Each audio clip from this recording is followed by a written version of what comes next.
Bem-vindo ao Café com Cavanha. Estamos com Celso Cunha, presidente da ABDAN, Associação Brasileira para o Desenvolvimento de Atividades Nucleares. Boa tarde, Celso Cunha. Boa tarde, Cavanha. Obrigado aí pelo convite. Prazer.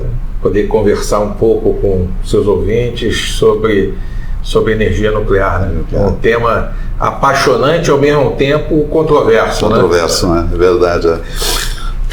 Celso, por favor, a participação da energia nuclear no mundo em termos de matriz energética fonte, comparando o Brasil com o mundo, em que participação existe? Olha, o mundo está crescendo, né? Em termos de participação energética na produção de geração de energia nuclear, né? Hoje nós temos cerca de 450 usinas nucleares operando no mundo e temos mais 50 em construção mundo afora, né? Então esse número é um número crescente. E algumas pessoas que achavam que isso é uma tecnologia do passado, né, esses números por si só demonstram que é uma tecnologia do futuro, né? É uma tecnologia que ela cada dia mais ela avança, né? Quer seja pela fissão, quer seja pela fusão, né? Então é um processo inevitável, porque é uma fonte de baixo carbono, então baixas emissões, que é uma das coisas que nós precisamos hoje no mundo. E ela é estável, ou seja, num linguajar técnico, ela participa da geração na matriz, né? Ela é uma energia de base, é aquela que você pede e ela está sempre ali. Não é sazonal. Não é sazonal e não é não controlável, como é a solar e a eólica, né? A solar e a eólica são energias ótimas, limpas, tem alguns prós e contras, mas ela tem um fator que ora ela gera mais, ora ela gera menos. E isso provoca no sistema oscilações, né? Podem ser mais intensas ou não. Só para a gente ter uma ideia, ano passado se gastou 1,2 bilhões de reais só para estabilizar isso. E como é que se estabiliza isso? A partir da geração de energia de base. E quem pode fazer isso? As hidráulicas, então, estamos falando, né, das hidráulicas com reservatório, e aí temos o problema do risco hidrológico, que é um problema crescente, né? Os reservatórios há muitos anos não se recompõem, ou seja, chove, ele sobe, mas ele não começa o período seco, o período úmido, com a mesma quantidade, cada vez menos. Então não há essa recomposição, então nós temos um problema sério, né? Sem contar que não temos tantos espaços mais para fazer novas usinas hidrelétricas, né? Ou elas serão em terras indígenas ou área de floresta amazônica, e que são de difícil construção. Não é só as questões culturais que a gente vai discutir ou ambientais, mas as questões de construção também. O que foi fácil já foi construído, né? Por outro lado, né, você também tem a possibilidade de usar as usinas térmicas a gás ou a carvão. O carvão tem um problema, que é a questão do nível de poluição, apesar de que se promete novas usinas no futuro com baixa emissão, mas mesmo assim ainda tem um impacto muito grande. E o gás, que tem um impacto considerável, né, e que até hoje não foi utilizado para fazer base, e somente para fazer emergencial ou ponta de sistema. Apesar de no Brasil a gente está dependendo muito dessas usinas, né, e que também tem seu valor, né. Já quando a gente olha como opção, sobrou a usina nuclear, né? E aí a gente cabe aqui um parêntese muito importante nesse momento, quando a gente está falando da matriz como um todo, né, é você perceber que todas são muito boas, mas todas, cada um tem um pró e um contra, né? A solar, a questão da sazonalidade, mas tem uma questão que ninguém explica, conta por leigo, é que os painéis solares são feitos de material terra rara. Esse material terra rara, quando ele é escavado e tirado, ele tem pequeno volume quando você escava, e isso joga muito particulado no ar, e esse material é radioativo. Então você tem uma produção radioativa sem controle. Então, quando a gente olha a cadeia produtiva como um todo, né? Ele tem esse tipo de problema. O que você vai fazer com esse painel? Outra questão é que você bota 1000 megawatts para ser gerado numa usina solar, por exemplo. Né? Se você só colocar os 1000, você só vai tirar 300. Por quê? Ela dá um fator de capacidade, um fator de carga, como a gente chama, né? Ou seja, a disponibilidade contínua é da ordem de 30% só, e com uma grande área ocupada. Né? E aí você tem todo um impacto ambiental por isso também. Mas, por outro lado, ela é altamente limpa, né? E ela tem o seu valor, muito importante. A eólica não é diferente, né? Fator de capacidade um pouco maior do que a solar, né? Já gira perto dos 35% a 40%. As novas usinas, as novas turbinas também. Sofre do mesmo mal do material terra rara, porque os ímãs são feitos de materiais terra rara, né? E hoje é reconhecido pela ONU, né, as usinas nucleares como as menos radioativas, porque você mantém ela sob total controle, diferente de outros processos. O carvão, por exemplo, é o mais radioativo de todos, porque o particulado que você joga para fora, ele é altamente radioativo. Né? Então você tem prós e contras. Né? Você pega, por exemplo, o fator de capacidade de uma usina a gás, está na ordem de 50%. Uma hidrelétrica, na ordem de 65%. Aí uma nuclear, de 90% até 98%. Então, ou seja, você liga, é o famoso Fusca. Ligou, ele está funcionando, está lá gerando e o tempo todo gerando. Agora, em termos de percentuais da energia total gerada no país hoje, quantos por cento é nuclear? E em outros países referência? Olha, hoje nós estamos muito baixo, né? Na faixa de 1,5%, vamos chegar a 2% quando chegar em 2029, com a entrada de em 2027, 26 para 27, com a entrada de Angra 3, né? Mas esse é um percentual muito baixo. Né? Então, nós consideramos que o Brasil hoje, até 2050, precisa de 6 a 8 usinas nucleares, né? Para fazer base para esse sistema como um todo. E você imagina, por exemplo, o Nordeste, que é um bom exemplo. Hoje você chega a ter 75% a 80% da energia gerada no Nordeste, para abastecer lá, por solar e eólica. Isso é um risco muito grande. Óbvio que o nosso sistema é centralizado e você tem energia vindo do país inteiro. Então tem um fluxo contínuo para o Nordeste, direção ao Nordeste, para fazer energia de base. Né? A ANEEL, né, nessa discussão com o solar, estimou que para os próximos 2 anos, o já contratado vai custar R$1 bilhão de subsídios ao sistema. Então essas coisas todas precisam ser ditas para as pessoas terem a compreensão, e nós não podemos dizer que uma é melhor ou pior, cada uma tem a sua aplicabilidade. Agora, Celso, em outros países do mundo que têm uma participação nuclear maior, que percentuais eles têm na energia? Olha, por exemplo, a França, né? A França é uma das maiores participações mundiais, né? Isso bate mais de 60%. Né? É um número muito grande. Por quê? Porque não tem tantas fontes energéticas como nós temos. Realmente, quando o brasileiro diz que Deus é brasileiro, ele tem razão. Né? Nós temos sol, nós temos vento, nós temos água mesmo que limitada, nós somos a 7ª maior reserva de urânio e só pesquisamos 1/3 do território nacional, então faltam os outros 2/3, você não pesquisou. Temos gás, nós temos de tudo. A grande dificuldade é na sabedoria do que você vai usar e quanto você vai usar. Né? Porque tudo tem prós e contras, e cada coisa tem o seu momento correto. E esse é um ponto interessante, né? Quer dizer, a probabilidade, o risco dessas usinas nucleares é muito baixo de ter problema. A tecnologia é muito alta, a engenharia é muito forte, mas ao mesmo tempo, quando existe um evento negativo, ele é de consequências bastante complicadas. Como é que se lida com isso, com essa probabilidade baixa e com essa consequência alta? Eu acho que assim, primeiro, né, eu gosto de uma figura de linguagem que ela é bem interessante. Né? A energia nuclear no mundo ela foi apresentada né, com a bomba atômica. Né? Então, nós éramos aquele monstro japoneses que aparece no filme, né? aqueles monstros enormes, né, que foram gerados pela radiação. Então isso era a energia nuclear. Hoje em dia nós estamos mais para Capitão América, que também né, vem a partir do experimento radioativo também. Né? O Hulk é um pouquinho mais feio, isso foi a década de 80, né, a década de 90, né, e ele ficou um pouquinho mais feio, igual as usinas nossas. Né?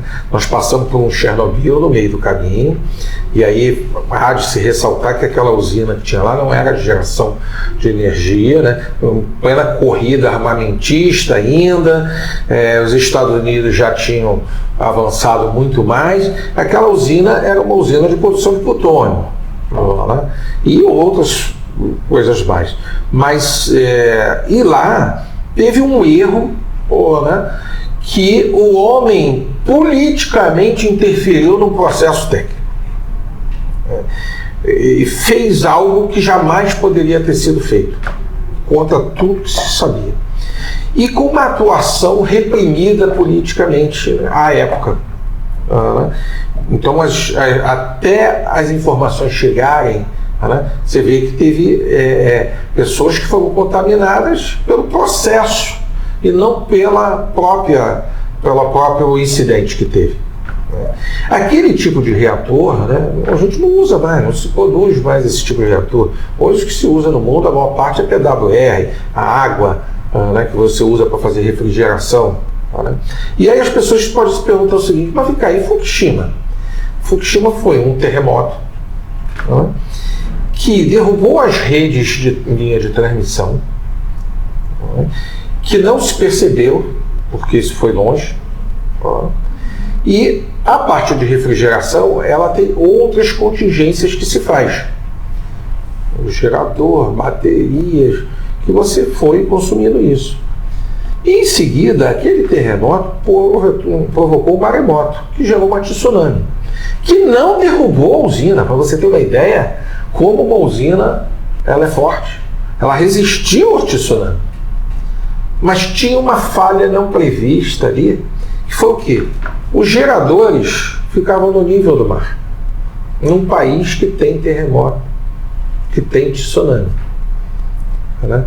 Isso, você, conjugado com o fato da linha de transmissão ter caído, mais este fato, e depois no tempo as baterias, né, provocou o colapso do sistema de refrigeração, que acabou estourando aquilo.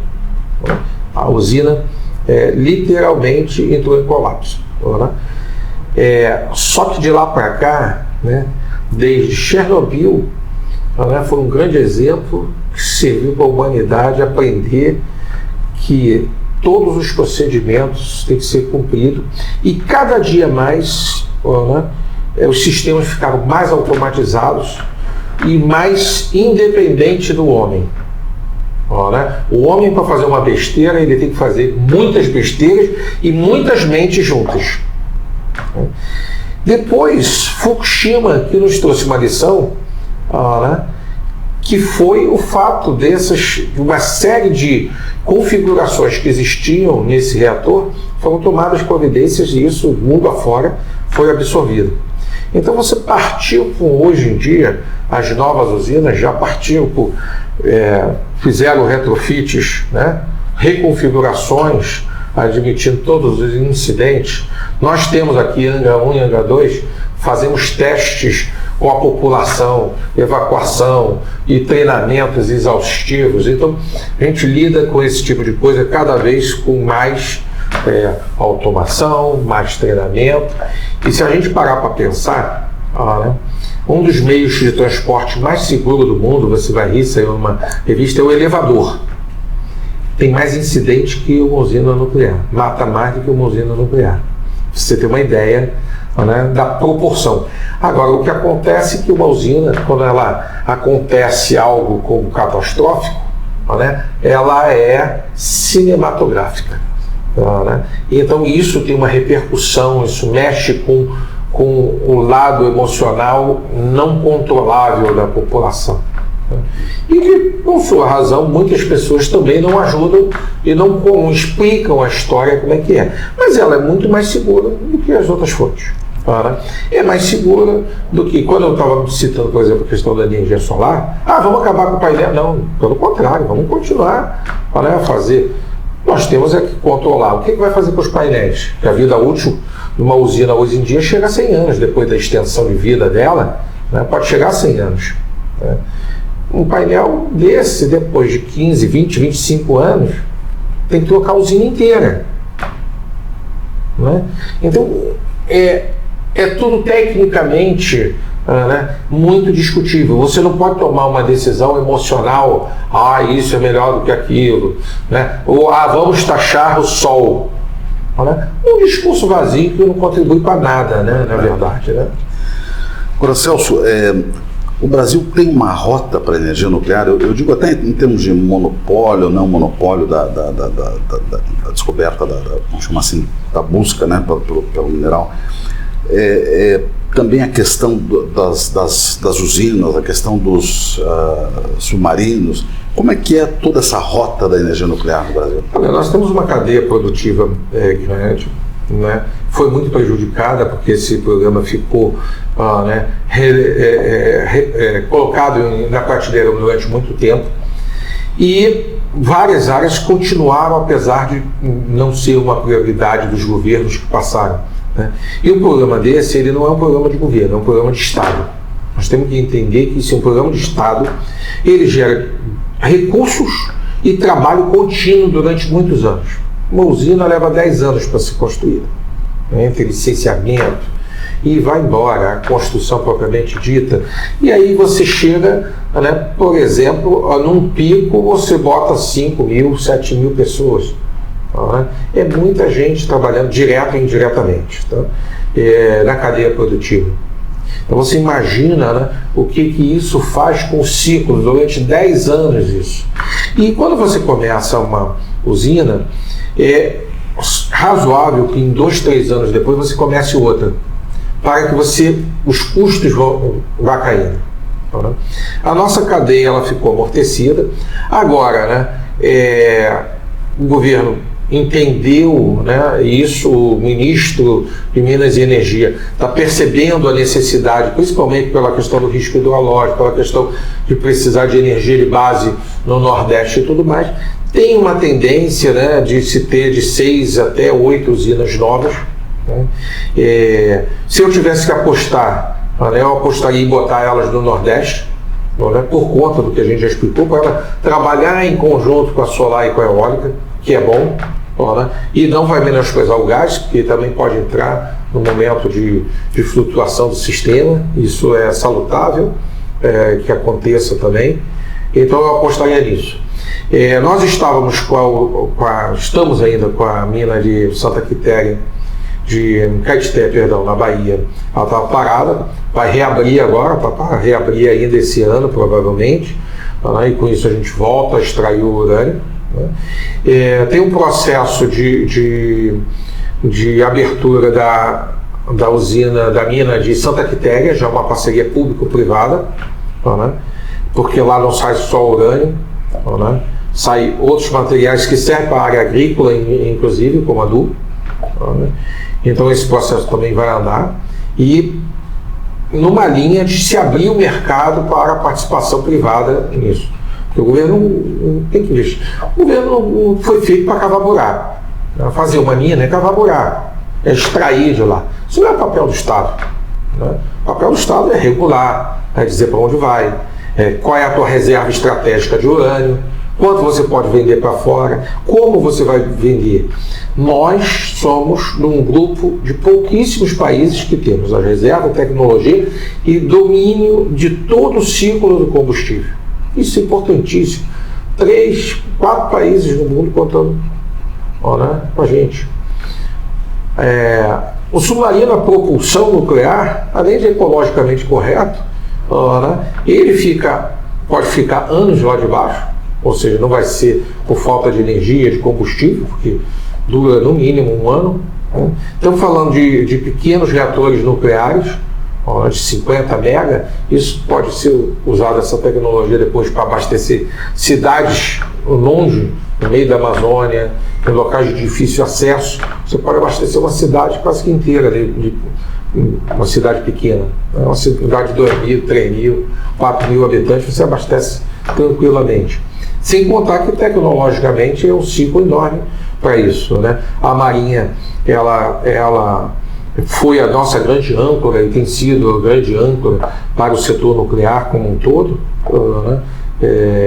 E ainda controla, nós produzimos as ultracientíficas que beneficiam esse urânio.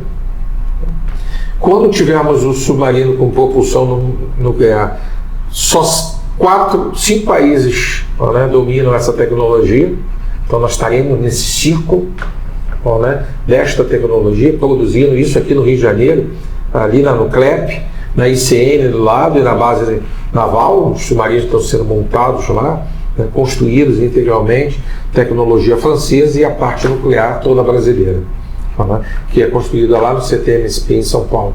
Então, uma outra rota que vai lá. E não podemos deixar de falar, né, dos outros usos, né, a medicina nuclear, né. Você, para fazer um tratamento do câncer, um diagnóstico, né, tudo depende, né, do material radioativo, né. Nós temos um projeto de construção, o projeto fica pronto agora em janeiro, do reator multipropósito brasileiro, ser construído em São Paulo para produzir o tecnécio e, por sua vez, produz molibdênio e produz uma série de outras coisas que são usadas nesse processo, né, do tratamento da saúde, né. Se usa radiação, por exemplo, para você tratar alimentos. O mundo desperdiça de 25% a 30% de tudo que é produzido. É um número fantástico. Imagina você pode irradiar, é uma técnica que já é antiga, mas a partir dos anos 80 para frente ela começou a ganhar força, depois dos anos 90, e agora vem ganhando muita força, que você usa a radiação gama, faz mal zero, aplicando dentro dos parâmetros estabelecidos, e a vida útil de uma fruta, ela aumenta, uma batata que germina, ela atrasa a germinação, e aí vai uma série de outras questões. Então, você tem uma gama e uma rota enorme que passa por aqui. Né? Nós importamos tudo, nós temos tecnologias, nós temos materiais, nós temos pessoal capacitado. O que nós temos e o que nós não temos para a energia nuclear? Nós temos muito e temos pouco. Né? Nós temos bastante conhecimento na geração de energia, mas dependemos ainda, né, os projetos, a maior parte desses projetos são feitos por empresas de fora, mas na sua grande maioria por brasileiros. Né? Então vem sendo feito a maioria assim. Né? O projeto do reator nuclear brasileiro, do submarino, né, a propulsão, ele é um projeto nacional. Porque ninguém vai botar um reator num submarino que depende de outro país. Né? Nem você pode deixar de ter o seu combustível, dependendo de outro país. Nós dominamos o ciclo do combustível, então nós temos toda essa tecnologia. Né? Agora, ainda precisamos de muito na área de medicina nuclear. Em várias áreas nós dependemos ainda muito. Então, nós temos aí um campo imenso, né? E de muitos bilhões de dólares para desenvolver. E nós temos universidade, temos pesquisa, isso local nós temos? Nós temos pesquisa, nós temos universidade, o único curso de engenharia nuclear é aqui na UFRJ, a medicina nuclear você tem em algumas universidades do país, mas com esta pungência que o setor está se propondo a crescer, nós teremos uma falta de mão de obra quase que imediata na partida disso tudo. Gostaria de agradecer a Celso Cunha pela conversa, deixá-lo à vontade para os seus comentários finais, caso deseje. Eu queria dizer primeiro para vocês que esse é um setor estratégico para o país, estratégico na geração de emprego, ele é estratégico na economia, ele é limpo, é uma das fontes mais limpas que existe de produção de energia, e é a fonte que está se apresentando como solução para o problema de carbono do planeta. Este é um caminho importante a ser seguido, e o Brasil não pode ficar fora disso. Com tanto que já se construiu, a gente jogar tudo isso fora. Nós estamos aí a poucos passos de tornar essas coisas mais rápidas. Né? Então, o que eu faço aqui a seus espectadores é um convite a conhecer cada vez mais o que é esse mundo nuclear.